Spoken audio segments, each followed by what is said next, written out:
শিশুকালে মইরা গেছে মা, গর্ভে থাকতে মরছে পিতা, নবী চোখে দেখলেন না। কে করিবে লালন পালন, কে দিবে সান্ত্বনা, এই দুনিয়ার বড় এতিম নবী ছিলেন একজনা।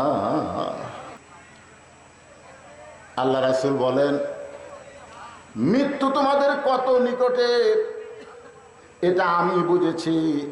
আমার দরদের বিবি খাদিজাতুল কুবরা একদিন গভীর রাত্রে আল্লাহ নবী ঘুম থেকে চেতন পাইছে। মৃত্যু আমাদের কত নিকট একটু খেয়াল করেন। আল্লাহ রাসূল ঘুম থেকে চেতন পাওয়ার কারণ হলো খাদিজাতুল কুবরা নবীর দরদের বিবি। এই জন্য দরদের বিবি বললাম, যতদিন মা খাদিজা জীবিত ছিলেন ততদিন রাসূল দ্বিতীয় কোনো বিয়ে করেন নাই। মা খাদিজা গভীর রাত্রে আল্লাহ নবীর ডান হাতখানা বুকের মধ্যে নিয়ে ছোট বাচ্চার মতন ফোঁপায় ফোঁপায় কাঁদতেছেন। রাসূল বলে, খাদিজা, দুনিয়ার সবাই ঘুম পাড়ে, আমি নবীও ঘুম পারি, কিন্তু আপনি কেন কাঁদেন? খাদিজা বলতেছে, ইয়া রাসূলুল্লাহ, আপনি না ঘুমাইলে আমি কোনোদিন ঘুমাই না। সুবহানাল্লাহ, বুঝতে পারছেন? খাদিজা বলতেছি, ইয়া রাসূলুল্লাহ, আপনি না ঘুমাইলে আমি খাদিজা কোনোদিন ঘুমাই না। তো আল্লাহ রাসূল বললেন, আমি না ঘুমাইলে আপনি ঘুমান না কেন? বলে, আমি না ঘুমানোর কারণ হলো বিবাহের সময় আপনার চাচা যখন আপনার দুই হাত আমার হাতে তুলে দিয়ে বললেন, মা, আজ থেকে এই এতিমের দায়িত্ব আমি তোমাকে দিয়ে দিলাম। সুবহানাল্লাহ না কেন? দুনিয়াতে আমরা যারা বিয়ে করছি, এখানে যত আমরা বিয়ে করছি, দেখবেন বইয়ের হাত স্বামীর হাতে তুলে দেয়, দেয় না? চাচা হোক, বাবা হোক, খালু হোক, অভিভাবক যাই থাকে, বইয়ের হাত এনে স্বামীর হাতে তুলে দিয়ে বলে, বাবা, আজ থেকে আমার মেয়েকে তোমার হাতে তুলে দিলাম। এটাই কিন্তু নিয়ম। কিন্তু আল্লাহ রাসূলের সাথে যখন মা খাদিজার বিয়ে হয়, তখন নবীর হাত খাদিজার হাত নবীর হাতের উপর তুলে দেওয়ার কেউ ছিল না। বরং নবীর চাচা আবু তালেব আল্লাহ নবীর দুইটা হাত খাদিজার হাতে তুলে দিয়ে বললেন, আমাদের নবী সবচাইতে কি ছিলেন? এতিম ছিলেন। খাদিজা বলে, হুজুর, যেদিন আপনার চাচা আপনার দুই হাত আমার হাতে তুলে দিয়েছে, সেদিন থেকে আপনি না ঘুমান পর্যন্ত আমি খাদিজা কোনোদিনও ঘুমাই না। আপনি যখন ঘুমায় গেলেন, এমন সময় আমি খাদিজা ঘুমের দোয়া পড়লাম। আমার দুইটা চক্ষু যখন বন্ধ হয়, আমি তখন দেখতে পাই আমার সামনে অন্ধকার কবর। আমি খাদিজা অন্ধকার কবরে 50,000 বছর কেমনে থাকবো? যেই কবরে কোনো দরজা নাই, যেই কবরে কোনো জানলা নাই, যেই কবরে কোনো বাতি নাই, যেই কবরে কোনো সাথী নাই, সেই কবরে 50,000 বছর কেমনে থাকবো?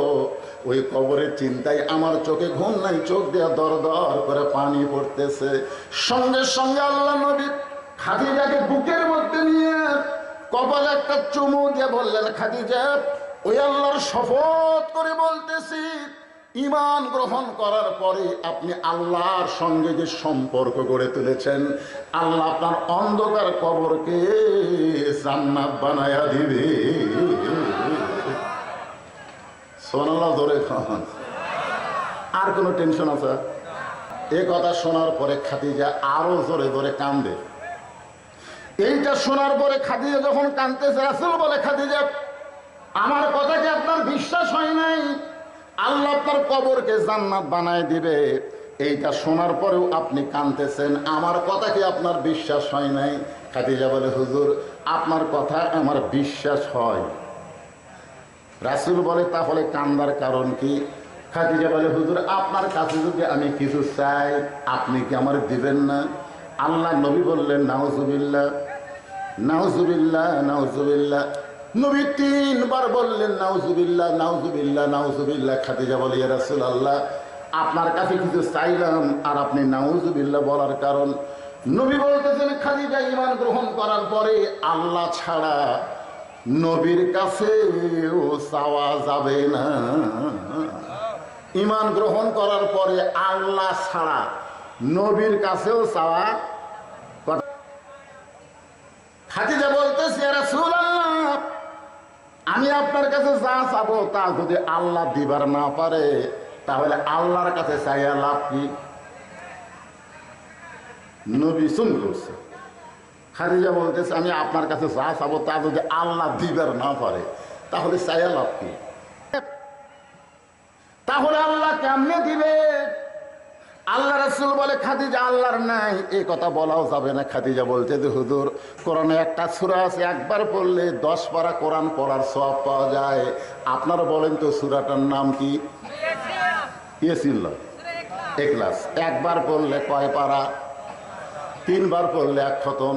সবাই আমার সঙ্গে 10 পারা সওয়াবের নিয়তে পড়েন বিসমিল্লাহির রহমানির রহিম। কুল হু আল্লাহু আহাদ আল্লাহুস সামাদ লাম ইয়ালিদ ওয়া লাম ইউলাদ ওয়া লাম ইয়াকুল লাহু কুফুয়ান আহাদ। এই সূরার মধ্যে কি বলা হচ্ছে? লাম ইয়ালিদ আলাম ইউলাদ। আল্লাহ কি নাই? এই জানা লাগবে না? আল্লাহর সন্তান আছে, আল্লাহর বাপ মা আছে, আল্লাহর বৌসল আছে, তাহলে আপনি জানবেন না কে? খাদিজা বলতেছে রাসূলুল্লাহ, আমি আপনার কাছে যা চাবো তা যদি আল্লাহ দিবার না পারে, মনে করেন আপনার সাথে আমার বিয়ে হয় নাই। খাদিজা বলতেছে মনে করেন আপনার সাথে আমার বিয়ে হয় নাই, কিন্তু গভীর রাত্রে আমি আল্লাহর কাছে বলতেছি আল্লাহ খাদিজার পেটে একটা বাচ্চা দাও। আপনি বলেন তো আল্লাহ কি খাদিজার পেটে বাচ্চা দিবে? রাসূল বলতেছেন আল্লাহ দিবার পারবে কিন্তু দিবে না। আল্লাহ দিবার পারবে কিন্তু দিবে না। কারণ একজনকে আল্লাহ দিছিল, তার নাম হলো মরিয়ম। ধরে কান, তার নাম কি? আল্লাহ আদমকে তৈরি করেছেন বাপ মা ছাড়া, ঈসাকে তৈরি করলেন বাবা ছাড়া। কিয়ামত পর্যন্ত পুরুষের স্পর্শ ছাড়া আর কোন নারীর পেটে বাচ্চা আসবে না। মরিয়ম আলাইহিস সালামের পর থেকে কিয়ামত পর্যন্ত কোন নারীর পেটে যদি বাচ্চা আসে তাহলে পুরুষের কি লাগবে? কথা কয় না, পুরুষের স্পর্শ লাগবে, সহবত লাগবে। অকথা স্বামী ছাড়া আর পেটে বাচ্চা আসবে। যে কথা বলতেছিলাম একটু খেয়াল করেন। আল্লাহ রাসূল বলে খাদিজা আমার কাছে আপনি কি চান সেইটা পাইলে আপনি কান্না বন্ধ করে দিবেন। খাদিজা বলে ইয়া রাসূলুল্লাহ, আমি বেশি কিছু আপনার কাছে চাই না। আপনার কি মনে আছে আপনি দীর্ঘ 3 বছর একটা জায়গায় বসে সাধনা করেছেন? এই জায়গাটার নাম হলো গারে হীরা। বর্তমানে ওই পাহাড়ের নাম হলো জাবালে নূর। মা খাদিজা দৈনিক 2 বার ওখানে খাবার নিয়ে যাইতেন। 2011 সালে আমি গারে হীরায় উঠছিলাম। আমার মতন মানুষ তখন জুয়ান ছিল। 11 সাল বুঝতেছেন না? ওই সময় উঠতে গিয়ে আমি 2 লিটার পানি খাইছি। মাত্র 2600 ফুট উপরে গারে হীরা। আমার মতন পুরুষ মানুষ 2 লিটার পানি পান করা লাগে। আর দৈনিক 2 বার খাদিজাতুল কুবরা ওই গারে হীরাই নবীর কাছে খাবার নিয়ে যাইতে। সুবহানাল্লাহ বলেন। যখন মা খাদিজা নবীর কাছে খাবার নিয়ে যাইতেন তখন মা খাদিজার বয়স হলো 54 বছর। 54 বছরের একজন নারী নবীর কাছে 2 বার খাবার নিয়ে যাইতেন। একদিন মা খাদিজা খাবার নিয়ে যখন যাবেন এমন সময় নবী গাড়ি হীরা থেকে নিচে নেমে আইছেন। আসার পরে বলতেছে জাম্বিলুনি, আমাকে কম্বল দিয়া ঢাইকা দাও। মা খাদিজা নবীকে কম্বল দিয়া ঢেকে দিয়ে বলে রাসূলুল্লাহ, আমি খাবার নিয়ে যাচ্ছিলাম গাড়ি হীরায়, আপনি কেন নেমে আসলেন? রাসূল বললেন খাদিজা আর গাড়ি হীরায় আমার কোনো দরকার নাই। লৌহে মাহফুজ থেকে আল্লাহ তাআলা খুশি হইয়া আমার উপরে কোরআনের আয়াত নাজিল করেছে। সুবহানাল্লাহ। খাদিজা বলে রাসূলুল্লাহ, যেই জুব্বা পরা অবস্থায় কোরআনের 5টা আয়াত আল্লাহ আপনার প্রতি নাজিল করেছে, আপনি গাড়ি হীরা থেকে আসার পরে ওই জুব্বাটা যত্ন করে রাখা দিয়েছেন। আমি মাঝে মধ্যে দেখি আপনি জুব্বাটা বের করেন, আবার সুমুল দিয়া জুব্বার জায়গায় রাখা দেন। আমার বড় লোভ হয়েছে, আমি খাদিজা যখন মরে যাব ওই জুব্বাটা আমার কাফনের কাপড় হিসাবে দিয়ে দেবেন। ওগো আল্লাহর নবী, আমি খাদিজার 2 নম্বর চা হলো কিছুই চাইনি দুনিয়াতে, কিছুই চাইনি দুনিয়াতে। আমার 2 নম্বর চা হলো আমি মরে যাওয়ার পর আপনার পবিত্র হাত দিয়া আমার দেহখানা কবরের ঘরে নামায় দিবেন। ওগো আল্লাহর নবী, আমার 3 নম্বর চাহিদা হলো কবরে মাটি দিয়া সবাই যখন চলে যাবে কেউ থাকবে না, মাটি দেওয়ার পর কেউ থাকবে না। আপনার যতই আপন হোক না কেন, মাটি যখন দেওয়া হবে তখন সবার মধ্যে একটা বুঝ আল্লাহ তৈরি করে দিবে। আর থাকিস না রে, মাটি দেওয়া হয়ে গেছে, চলে যা চলে যা। খাদিজা বলে, রাসূলুল্লাহ, সবাই যখন চলে যাবে এমন সময় মুনকির নাকির ফেরেশতা আল্লাহ কবরের মধ্যে পাঠায় দিবে। কবরকে লক্ষ্য করে, কবরবাসীকে লক্ষ্য করে 3টা প্রশ্ন করবে। আমি খাদিজাকে মুনকির নাকির 3টা প্রশ্ন করলে আমি উত্তর দিবার পারবো না, আমার পক্ষ থেকে আপনাকে একটু উত্তর দেওয়া লাগবে। হুজুর, এই 3টা চাওয়া যদি আপনি আমার পুরা করেন তাহলে আর কবরকে নিয়ে আমি কোনোদিন কাঁদবো না, আর কবরের জন্য আমার চোখেও কোনোদিন পানি আসবে না। সঙ্গে সঙ্গে আল্লাহর নবী খাদিজাকে বুকের মধ্যে নিয়ে কপালে একটা চুমা দিয়ে বলে, খাদিজা, ওই আল্লাহর শপথ করে বলতেছি, আমার আগে যদি আপনার মৃত্যু হয় তাহলে আপনার 3টা চাওয়াই আমি পুরো করব ইনশাআল্লাহ। সুবহানাল্লাহ। আপনারা বলেন তো, এই জায়গায় আল্লাহ নবী কত বড় গুরুত্বপূর্ণ কথা বলেছে। কথাটা হলো, আমার আগে যদি আপনার মৃত্যু হয়। এই কথার দ্বারা নবী বুঝাইলেন কে কখন মরবে এটা আল্লাহর নবীও জানে না। কথা কন না কেন? আমাকে কতগুলো লোক ক্ষমতার সিয়ের ফেলে আর নামার কথা খেয়াল থাকে না। এত সালের আগে আমাকে নামাইকে, এরকম কথাও আমরা শুনেছি। জোরে কথা কন না কেন ভাইজান? হ্যাঁ, তো ইজ্জুমান তাশা ওয়া তুযিল্লু মান তাশা বিয়াদিকাল খায়র ইন্নাকা আলা কুল্লি শাইইন কাদির। এখন 5 তলা বিল্ডিং এর উপরে 1.5 লাখ টাকার খাট, 12,000 টাকার কম্বল পড়ে, তেমন চাদর দিয়ে রাত 9টার সময় বলতেছে, আমার বাড়ি আমার ঘর আমাক নামাইকে, আমার বাড়ি আমার ঘর আমাক নামাইকে, রাত 9টার সময়। কান্দের ফেরেশতা বলতেছে, আল্লাহ, ঘুমের আগে যে দোয়া পড়া লাগে সে দোয়া না পড়ে যে কথা কয়ে ঘুমাইছে, এক নামানোর কেউ নাই। আল্লাহ বলতেছে, দেখা যাক। ফেরেশতার সাথে আল্লাহর কথা হয়েছে। আল্লাহ বলে, দেখা যাক। রাত 3টার সময় একটা ভূমিকম্প আছে। জোরে কন, কি কম্প? খালি বিল্ডিং একটু একটু লড়ে উঠছে। যে লোক কইছে আমাকে নামাই খেয়ে, ওই এত ফোর্সে নামছে, কম্বলের মধ্যে লঙ্গি খুলে আছে, ওটাও পরার টাইম পাইনি। ফেরেশতারা বলতেছে, আল্লাহ নামাইলা নামাইলা, তাই বলে ন্যাংটা করে নামালা। আমাদের বাংলাদেশে 41 সালের আগে নামাইকে 24 সালে আল্লাহ তারে ন্যাংটা করে নামাই দিছে। জোরে কথা কন না কেন ভাইজান? অহংকার করেন না। এখান থেকে বাড়ি যাওয়ার কোনো গ্যারান্টি নেই। সে বুকও হাত দেখায়, আমাকে চিনিস কি? আল্লাহ রাসূল বলতেছেন, খাদিজা, আমার আগে যদি আপনার মৃত্যু হয়, এই কথার দ্বারা নবী বুঝাইলেন কে কখন মরবে এটা আল্লাহর নবীও জানে না। মা খাদিজা দুনিয়া থেকে বিদায় নিলেন। দুনিয়া থেকে বিদায় নেওয়ার পরে আল্লাহ নবী তাকায় দেখে খাদিজার পেট থেকে নবীর মাধ্যমে আল্লাহ 4টা মেয়ে দান করেছেন। খাদিজার পেট থেকে নবীর মাধ্যমে আল্লাহ কয়টা মেয়ে দিছে? এই নবীর উম্মতের এই 4টা মেয়ের নাম জানেন? বড় মেয়ের নাম হলো জয়নাব। নবীর উম্মত হিসাবে নবীর মেয়ের নাম জানা আমাদের দরকার আছে না নাই? দরকার আছে না নাই? আপনি ভারতের কোনটা মুখ্যমন্ত্রী তালাপতি না কি পতি একটা হচ্ছে? আমি তালাপতি মানুষের নাম আপনি চিনবেন না, আমরা চিনি। আগে বলে সিনেমার নায়ক ছিল, এখন মুখ্যমন্ত্রী হচ্ছে। ওনার নাম ঠিকই জানেন। নবীর 4টা মেয়ের নাম নবীর উম্মত হিসাবে না জানলে নবীর সুপারিশ কেমনে পাবেন? 4টা নাম খেয়াল করুন। বড় মেয়ের নাম হলো জয়নাব। বড় মেয়ের নাম কি? মেজো মেয়ের নাম হলো রোকেয়া। মেজো মেয়ের নাম হলো রোকেয়া। সেজো মেয়ের নাম হলো কুলসুমা। আর ছোট মেয়ের নাম হলো ফাতেমা। তাহলে কয়টা মেয়ের নাম করলাম? নবী তাকায় দেখে 4টা মেয়ে কাঁদতেছে। 3টা মেয়ের কান্নার শব্দ শোনা যায়, কিন্তু একটা মেয়ে কাঁদতেছে, কান্নার কোনো শব্দ নেই, কিন্তু চোখ দিয়ে দর দর করে পানি পড়তেছে, গালটা ভিজে ভিজে থুতুনি দিয়ে বয়ে বয়ে পড়তেছে, কাঁদতেছে কিন্তু কান্নার শব্দ নেই। আর 3টা মেয়ে কাঁদতেছে, কান্নার মধ্যে শব্দ শোনা যায়। যে মেয়েটা কাঁদতেছে, কান্নার কোনো শব্দ নাই, ওই মেয়েটার নাম হলো ফাতেমা। নবী ফাতেমাকে ইশারা করলেন। ফাতেমা যখন আল্লাহর নবীর কাছে গেলেন, রাসূল বলেন, ফাতেমা, তোমার মা দুনিয়া থেকে বিদায় নিয়েছে। যখন কেউ দুনিয়া থেকে বিদায় নেয়, তাকে উপরে বেশি সময় রাখা জায়েজ নাই।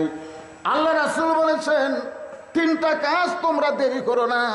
একটা কাজ হলো, মানুষ মারা গেলে তাকে দাফন করতে তোমরা দেরি করবে না। 2 নম্বর কাজ হলো, ছেলে মেয়ে যখন বিয়ের বয়স হয়ে যাবে, তখন বিয়ে দিতে তোমরা দেরি করো না। ওই কামায় ধান্দা করো না, আমার ছেলে মেয়ে কি করে খাবি, এ ধান্দা তোমার করা লাগবে না। এ ধান্দা কার? আরো জোরে বলেন, আমামিন দাব্বাতিন ফিল আরদি ইল্লা আলাল্লাহি রিজকুহা। পৃথিবীতে এমন কোনো বিচরণশীল প্রাণী নাই যার রেজেকের ব্যবস্থা আল্লাহ করেনি। আপনি বাপ মা হয়ে রেজেকের ব্যবস্থা করতেছেন, টাকা বানিয়ে দিবেন, টাকা দিবেন, ওই টাকা অন্য জায়গায় উড়ে দিবি। এই জন্য রাসূল বলেছেন, ছেলে মেয়ের যখন বয়স হয়ে যাবে, বিয়ে দিতে তোমরা দেরি করো না। 3 নম্বর হলো, কোনো ঋণগ্রস্ত মানুষ টাকা যদি হাতে আসে, তাহলে ঋণ পরিশোধ করতে তোমরা দেরি করবে না। কয় কাজে দেরি করা যাবে না? এই 3টা খেয়াল আছে, আমলের নিয়তে খেয়াল করে শোনেন।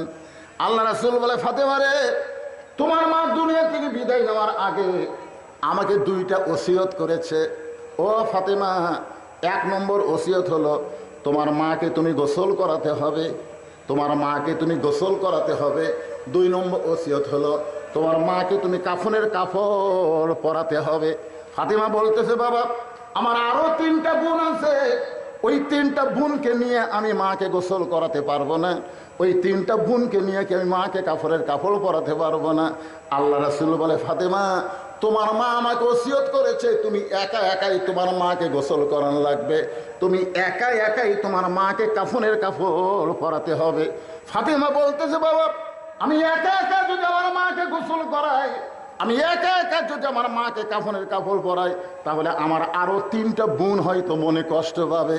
আল্লাহ রাসূল বললেন, কে কষ্ট পাইলো, কে মন খারাপ কইলো, এটা দেখার উপায় নাই, ওসিয়ত পালন করা হলো ওয়াজিব।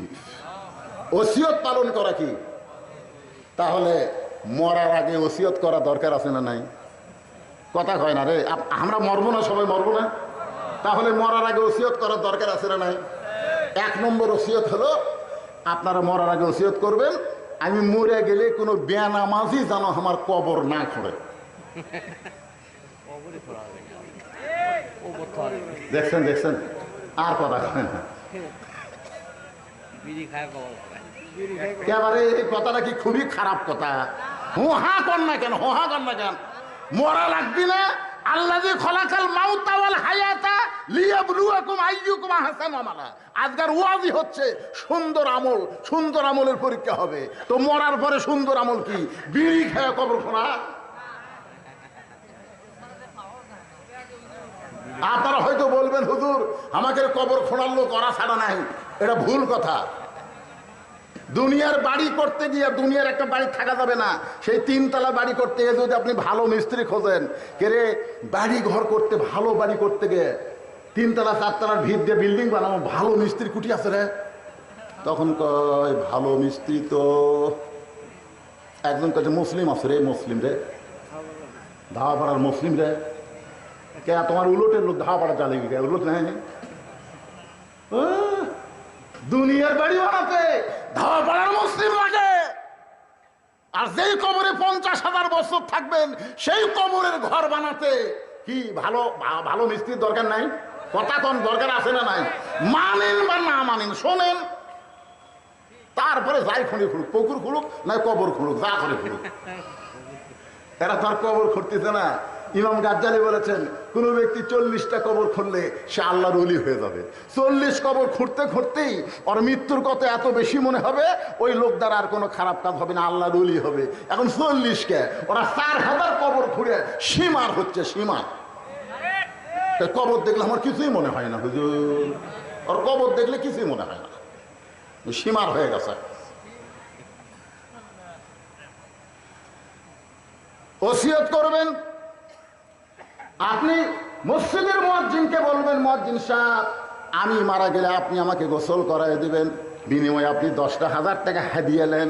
মুয়াজ্জিন বলতেছে বাবা কে কখন মরবে আমি তো জানি না, তোমার আগে যদি আমি মরে যাই, বলে আপনি যদি মরে যান আমি মাফ করে দিলাম, কিন্তু আপনাকে 10,000 টাকা হাদিয়া দিলাম, আপনি আমাকে গোসল করাবেন। আল্লাহ রাসূল বলেছেন আসমানের নিচে জমিনের উপরে মুয়াজ্জিনের চাইতে ভালো মানুষ আর কেউ না। সুবহানাল্লাহ জোরে কন। কোন আলেমের কথা বলে নাই, কোন মাওলানার কথা বলে নাই। আসমানের নিচে জমিনের উপরে মসজিদের মুয়াজ্জিনের চাইতে ভালো মানুষ আর কেউ নাই। আল্লাহ নবী বেলালকে ডাকতে বলে বেলাল রে আয় আয় আমার কাছে আয়। বেলাল যখন নবীর কাছে গেল, নবী বলে বেলাল তুমি না আমার চাইতে খাটো। বেলাল বলে রাসূলুল্লাহ আপনি হলেন ইমাম, আমি হলাম মুয়াজ্জিন, আমি একটু খাটো হইলে অসুবিধা কি? রাসূল বলে বেলাল রে হাসরের ময়দানে আল্লাহ তাআলা ইমামের চাইতে মুয়াজ্জিনের মাথা উঁচু করে দিবে। শুধু মুয়াজ্জিনের মাথা উঁচু করবে না, আল্লাহ নিজের হাতে মসজিদের মুয়াজ্জিনের মাথায় একটা টুপি পরায় দিবে, যেই টুপি পূর্ণিমার চাঁদের চাইতেও বেশি আলো দিবে। বাংলাদেশে মুয়াজ্জিনের দাম না থাকতে পারে, কিন্তু ইসলামে মুয়াজ্জিনের দাম আছে না নাই? আপনার 14 গোষ্ঠীর মধ্যে কোনো মাওলানা নাই, আপনি মসজিদের ইমামকে বলবেন হুজুর 5 ওয়াক্ত নামাজ আপনার পিছনে পড়েছি, হুজুর 5 ওয়াক্ত নামাজ আপনার পিছনে। আলহামদুলিল্লাহ আলহামদুলিল্লাহ নাহমাদুহু ওয়া নাস্তাঈনুহু ওয়া নাস্তাগফিরুহু ওয়া নু'মিনু বিহি ওয়া নাতাওয়াক্কালু আলাইহি ওয়া নাউযু বিল্লাহি মিন শুরুরি আনফুসিনা ওয়া মিন সাইয়্যাতি আ'মালিনা। من يهدي الله فلا مضل له ومن يضلله فلا هادي له। সকলে জবান খুলে বলেন আশহাদু আল্লা ইলাহা ইল্লাল্লাহু ওয়াহদাহু লা শারীকা লাহু ওয়া আশহাদু আন্না মুহাম্মাদান আবদুহু ওয়া রাসূলুহু আল্লাযী আরসালা রাসূলাহু বিল হাক্কি বাশীরান ওয়া নাযীরা ওয়া দাঈয়ান ইলাল্লাহ বিইذনিহি ওয়া সিরাজাম মুনীরা। فقد قال الله تعالى في كلامه المجيد والفرقان الحميد। জবান খুলে সকলে পড়েন আউযু বিল্লাহি মিনাশ শাইতানির রাজিম। বিসমিল্লাহির রহমানির রহিম। আল্লাযী খালাকাল মাউতা ওয়াল হায়াতা লিয়াবলুয়াকুম আইয়ুকুম আহসানু আমালান ওয়া হুয়াল আজিজুল গফুর।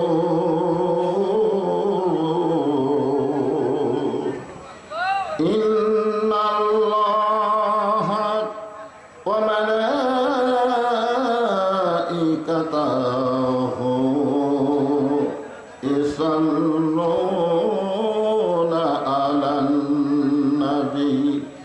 ইয়া আইয়ুহাল্লাযীনা আমানু সাল্লু আলাইহি ওয়া সাল্লিমু তাসলিমা আল্লাহুম্মা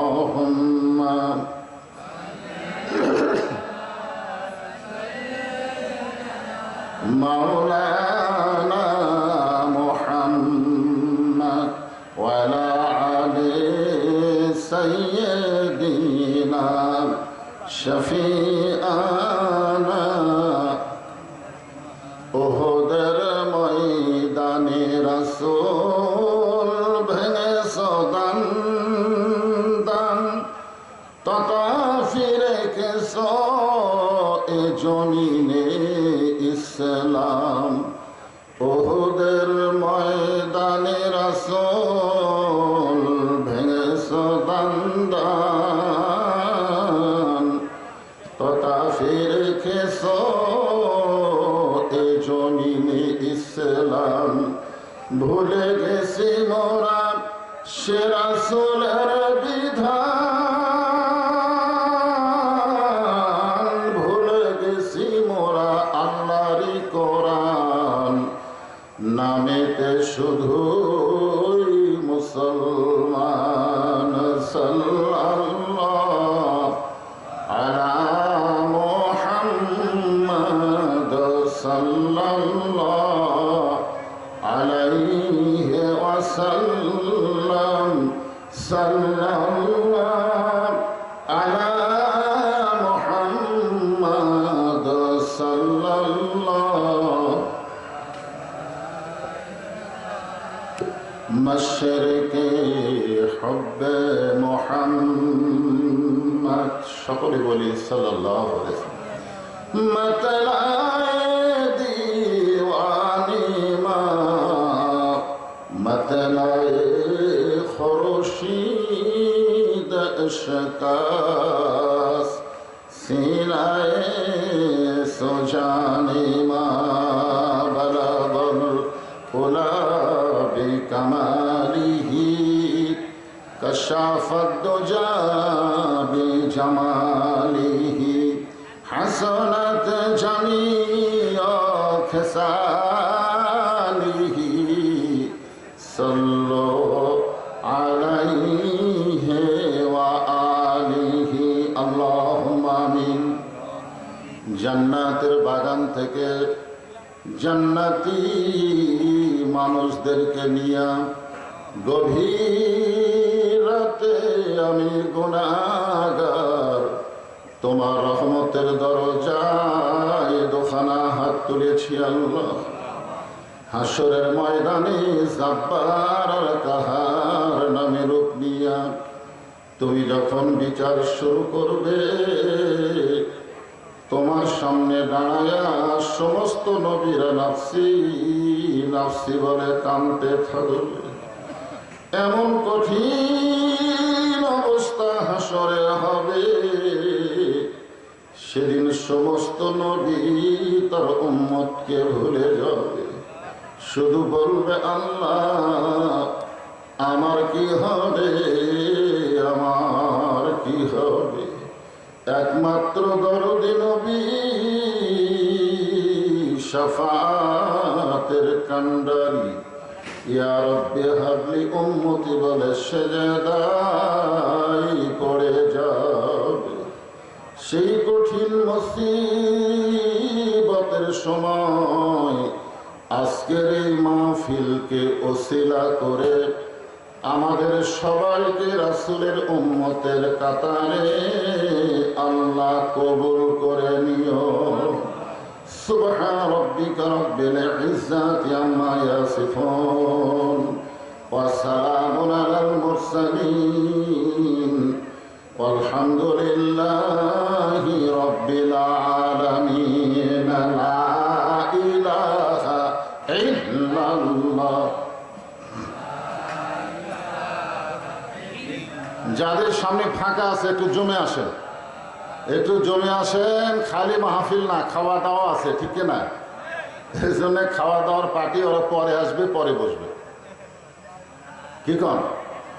যারা শুধুমাত্র খাওয়া দাওয়ার ধান্দা করতেছে ওরা তো এখন আসবে না, পরে আসবে। পরে আসে আপনাদের মাঝে মাঝে বসলে বেমানান হবে। এই জন্য আপনারা সামনে আসেন, আপনারা সামনে আসেন, আল্লাহর রাস্তায় জিকির করেন আর ফাঁকা জায়গা পুরা করে সামনে আসেন। লা ইলাহা ইল্লাল্লাহ, লা ইলাহা, লা ইলাহা ইল্লাল্লাহ, লা ইলাহা ইল্লাল্লাহ, লা ইলাহা ইল্লাল্লাহ, লা ইলাহা ইল্লাল্লাহ, লা ইলাহা।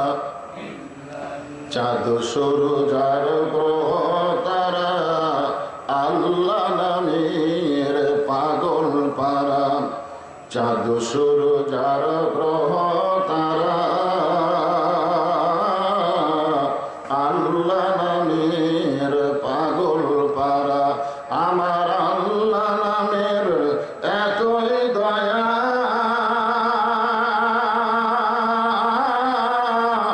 আল্লাহ নামের এতই মায়া, লুকিয়ে রাখছেন হে আল্লাহ জোরে লা ইলাহা ইল্লাল্লাহ, লা ইলাহা, লা ইলাহা ইল্লাল্লাহ, লা ইলাহা ইল্লাল্লাহ, লা ইলাহা ইল্লাল্লাহ, লা ইলাহা। আপনারা যে জিকির করতেছেন, যে জিকির আপনারা করতেছেন, এই জিকিরকে কি বলা হয়? আফজালুজ জিকির লা ইলাহা ইল্লাল্লাহ। আল্লাহ রাসূল বলেছেন, কোনো ব্যক্তি যদি সারা জীবন পাপ করে আর মৃত্যুর সময় এই জিকির যদি তার জবানে জারি থাকে, শুধুমাত্র জবানে জিকির জারি থাকার কারণে আল্লাহ তার জীবনের সমস্ত গুনাহ মাফ করে দেয়। এই জিকির করতে কোনো সমস্যা আছে? হ্যাঁ, এই জন্য সকলেই মহব্বতে আল্লাহর জিকির জবান খোলে লা ইলাহা ইল্লাল্লাহ, লা ইলাহা।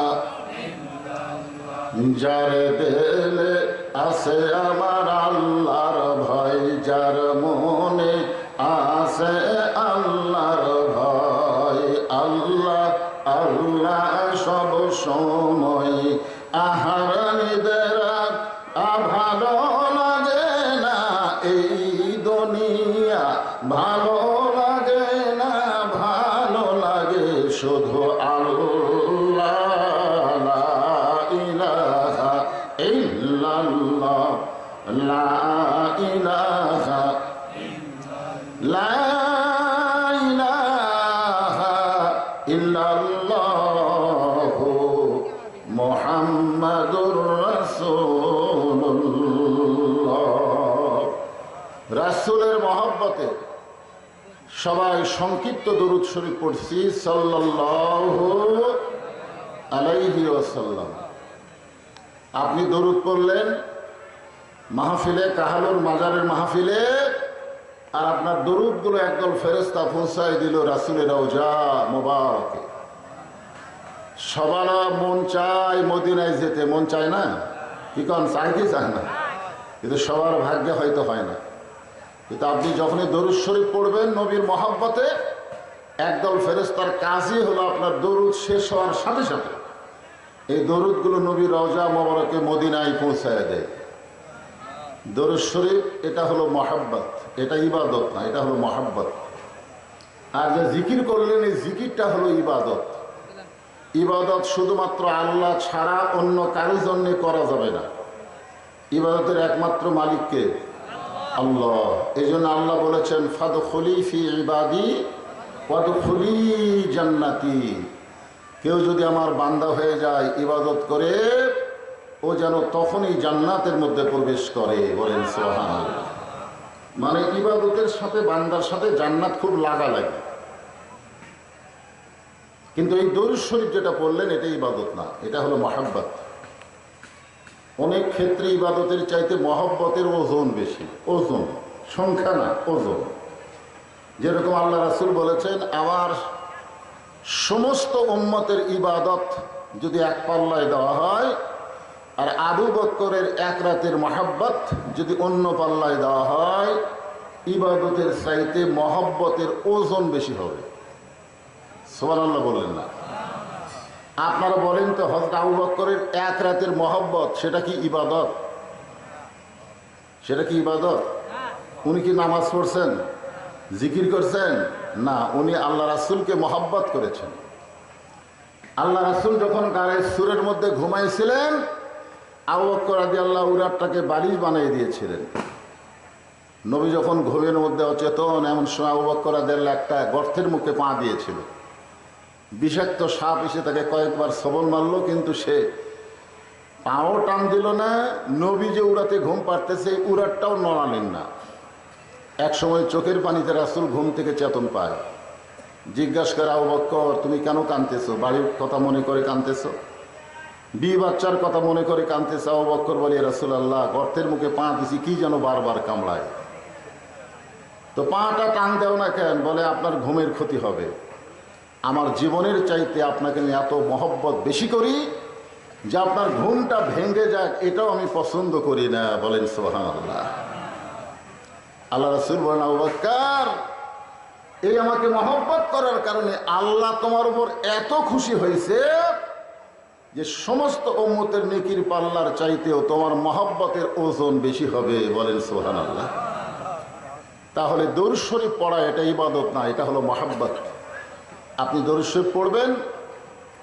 আমাদের নবী, এক সময় দেখা যাবে আমাদের আর কিছুই নাই, হাসরের ময়দানে দেখা যাবে আমাদের আমল নামার মধ্যে আর কিছুই নাই। ওই সময় আমাদেরকে কে জান্নাতে নিয়ে যাবে? একটা গান শোনেন না আপনারাই? আছেন আমার মুক্তার, আছেন আমার বারিস্টার, সেই বিচারে হাইকোর্টেতে তিনি আমায় করবেন পার। আমি পাপী, তিনি জামিনদার। এই তিনি মানে আল্লাহর নবী। আল্লাহ যখন হাকিম হয়ে আমাদেরকে আসামি বানায় বিচার শুরু করবেন, ওই সময় আমাদের নবী উকিল হয়ে, বারিস্টার হয়ে, তার প্রতি যে আমরা দরুদ শরীফ পড়েছি, এই দরুদের মহব্বতের উসিলায় আমাদেরকে সুপারিশ করে জান্নাতে পৌঁছায় দিবেন। এই জন্য দরুদ শরীফ পড়ার ব্যাপারে কোনো আপত্তি আছে? যখনই নবীর নাম উচ্চারণ করব অথবা কেউ করলে আমি শুনবো, জবান খুলে বলবো সাল্লাল্লাহু আলাইহি ওয়াসাল্লাম। শাহ সুফি হযরত সৈয়দ কালু পীর সাহেব রহমতুল্লাহ আলাইহির মাজার শরীফকে কেন্দ্র করে আজকের এই তাফসীর কোরআন মাহফিল। আল্লাহ তাআলা আজকের এই মাহফিলে যিনাকে সম্মানিত সভাপতির আসরে কবুল করেছেন, আলহাজ আব্দুল মান্নান সাহেব, আজকের এই মাহফিলের সম্মানিত সভাপতিকে অন্তরের অন্তঃস্থল থেকে আমি শুভেচ্ছা জ্ঞাপন করছি। আজকের এই মাহফিলের সম্মানিত প্রধান অতিথি, আমাদের কাহালু নন্দীগ্রামের সম্মানিত এমপি, গণমানুষের জননেতা, অত্যন্ত সুন্দর এবং ভালো মানুষ, আলহাজ মোহাম্মদ মোশাররফ হোসেন। আজকের এই মাহফিলের সম্মানিত বিশেষ অতিথিবৃন্দ, সম্মানিত সুধীজন, সম্মানিত ওলামায়ে কেরাম, সম্মানিত বক্তাগণ, আমার সামনে যারা বসে আছেন, যিনাদেরকে আল্লাহ দয়া করে, রহম করে, মেহেরবানি করে আজকের এই জান্নাতের বাগানে কবুল করেছেন। আমি যেই বললাম কবুল করেছেন, তখন আপনাদের বলা লাগতো সুবহানাল্লাহ। কারণ কখনোই মনে করবেন না যে আপনি নিজের ইচ্ছায় এখানে এসেছেন, এটা কখনোই মনে করবেন না। কারণ এটা সাধারণ কোনো জায়গা না। যতক্ষণ পর্যন্ত এখানে কোরআন হাদিসের আলোচনা হবে, ততক্ষণ পর্যন্ত এই জায়গাটার নাম হবে রিয়াজুল জান্নাহ। আর রিয়াজুল জান্নাহর মধ্যে মন চাইলে আসা যায় না, এখানে আসতে গেলে একটা যোগ্যতা লাগে। জোরে কোন কি লাগে? আর এই যোগ্যতার কথা বলেছেন আল্লাহ। আল্লাহ পবিত্র কালামুল্লাহ শরীফ ইরশাদ করেন, মা সাবাকা মিন হাসানাতিন ফামিনাল্লাহ। বান্দা বান্দির দ্বারা যখন কোনো ভালো কাজ হয়, এই কাজ বান্দা বান্দি করে না, বরং আল্লাহ করায়। আপনারা বলেন তো, এই কোরআন কারিমের মাহফিলে বসা এটা ভালো কাজ না খারাপ কাজ? তাহলে এই ভালো কাজ কি আমরা করলাম না আল্লাহ করালো? তাহলে আমরা বিশ্বাস করতে পারি, আমরা যত বড়ই পাপী হই না কেন, এই মুহূর্তে আল্লাহ আমাদের উপরে রাজি আছেন। আল্লাহ যদি রাজি না থাকতো, আমাদেরকে মাহফিলের বাহিরে রাখতো, রাস্তায় রাখতো, খাওয়া দাওয়ার মধ্যে রাখতো। কিন্তু আল্লাহ ওই সকল জায়গায় না রেখে এখানে যাচাই করে বাছাই করে কোরআন কারিমের মাহফিলে জান্নাতের বাগানে আমার সামনে জিনাদেরকে আল্লাহ কবুল করেছেন। আমি আমার অন্তরের অন্তঃস্থল থেকে আপনাদের সবাইকে শুভেচ্ছা জ্ঞাপন করছি। সম্মানিত মা বোনেরা, পর্দার অন্তরালে বসে বসে যারা আলোচনা শুনতেছেন, আমি তাদেরকে শ্রদ্ধা জ্ঞাপন করে এই মুহূর্তে জানতে চাচ্ছি, আপনারা সকলে কেমন আছেন? আলহামদুলিল্লাহ রাব্বিল আলামিন। যে আল্লাহ শারীরিক সুস্থতা, মানসিক প্রশান্তি, সুবহানাল্লাহ বলেন। কোরআন কারিমের মাহফিলে বসলে শরীর যদি অসুস্থ থাকে, মনের মধ্যে আল্লাহ একটা প্রশান্তি দান করে। দরকার সুবহানাল্লাহ। আল্লাহ বলেন, ইন্নামাল মুমিনুনা আল্লাযীনা ইযা যুকিরাল্লাহু ওয়াজিলাত কুলুবুহুম ওয়া ইযা তুলিয়াত আলাইহিম আয়াতুহু জাদাতুহুম ঈমানাও ওয়া আলা রাব্বিহিম ইয়াতাওয়াক্কালুন। যদিও আমাদের অনেকের শরীর অসুস্থ হয়, তারপরেও যদি কোরআনের মাহফিলে বসি, এই কোরআনের কারণে আল্লাহ তাআলা সুস্থতা দান করে দেয়। যার কথা আল্লাহ নিজেই বলেছেন, অনুনাজ্জিলু মিনাল কুরআনি মা হুয়া শিফাউ ওয়া রাহমাতুল লিল মুমিনিন। যারা মুমিন হবে তাদের তো বরণ করো না, মুসলমান না হয়ে। তোমরা যতই অত্যাচার করো, যতই নির্যাতন করো, মুসলমানের কোনো ক্ষতি নাই। দুনিয়াতে ঈমান নিয়ে থাকবে আর জান্নাতি হয়ে তারা দুনিয়া থেকে বিদায় নিবে। সুবহানাল্লাহ। এজন্য আমরা আল্লাহর দরবারে শুকর আদায় করব।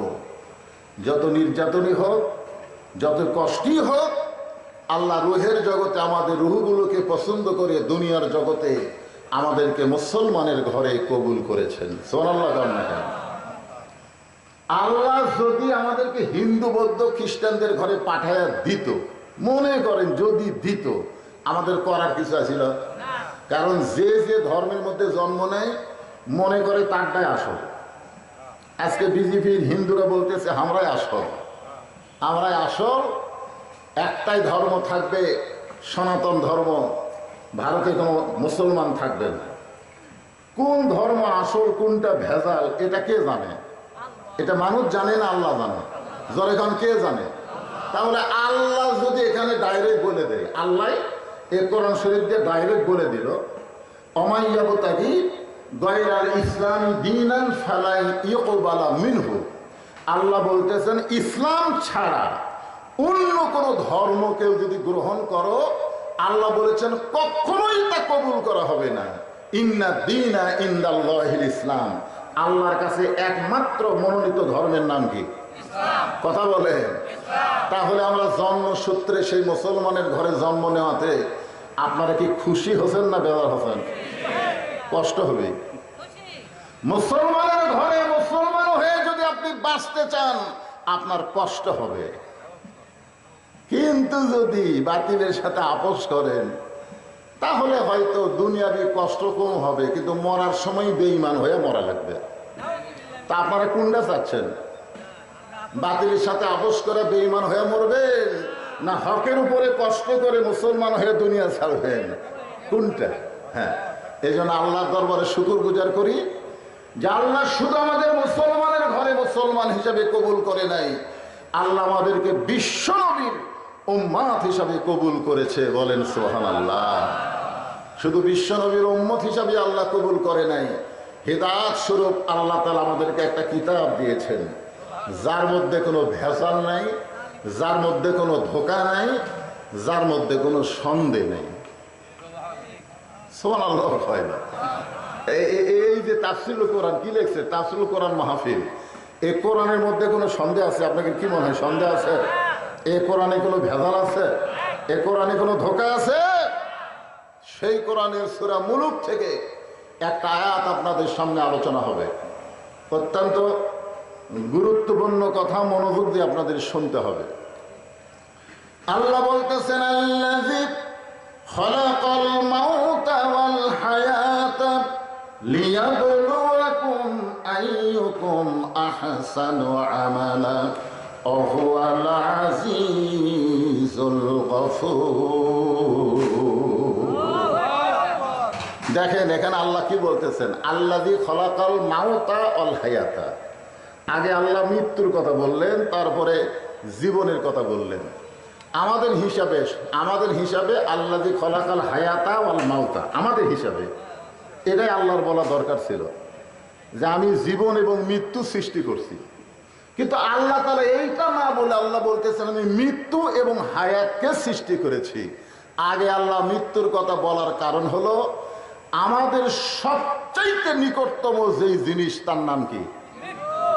সবাই বলতেছেন না, যারা ইয়ং জেনারেশন, যুবক যারা, তারা ধান্দা করতেছে না, মৃত্যু তো আমাকে নিকটে নাই, মরণ যদি আসে আমার দাদাক ধরিবে আগে, তারপরে আমার বাপ, সিরিয়ালে আমি 3 নম্বরে আছি, আমার তো নিকটে না, আমার অনেক দূরে। কোরআনের আয়াত অনুযায়ী বিশ্বাস করে বলতে হবে আমাদের সবচাইতে নিকটতম জিনিসের নাম কি? সবাই বলেন। আচ্ছা, এখানে কোনো যুবক আছে এমন যেই যুবক বলতে পারে হুজুর আমি এখান থেকে উঠে বাড়িতে যাবার পারবই? এরকম একটা কেউ আছেন যে সিনার টান করে খাড়া হয়ে বলেন তো হুজুর আমার বাড়ি সবচাইতে নিকটে, ওই 4 মাথার ওই সাইডে, আমি বাড়ি যাবার পারবই,